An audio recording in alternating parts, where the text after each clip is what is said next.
3 দশকের দীর্ঘ প্রতীক্ষার পর মন্ত্রিত্বের গতি ফিরে পেল বরিশাল 1 আসন। তারেক রহমানের নবগঠিত মন্ত্রিসভায় তথ্য ও সম্প্রচার মন্ত্রণালয়ের গুরুত্বপূর্ণ দায়িত্ব পেয়েছেন বিএনপির প্রভাবশালী নেতা জহিরুদ্দিন স্বপন।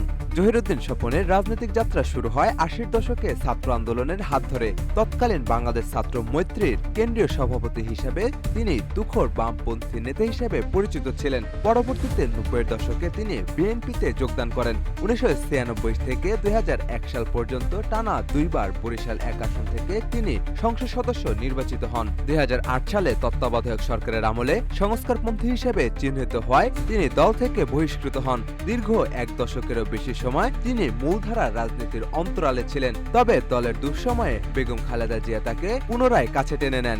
2022 সালে তাকে বিএনপির গুরুত্বপূর্ণ মিডিয়া সেলের আহ্বায়ক এবং পরবর্তীতে চেয়ারপারসনের উপদেষ্টা করা হয়। বিশ্লেষকরা বলছেন, মেধা আর অভিজ্ঞতার সঠিক সমন্বয়ই তাকে এই পদের জন্য যোগ্যতম করে তুলেছে।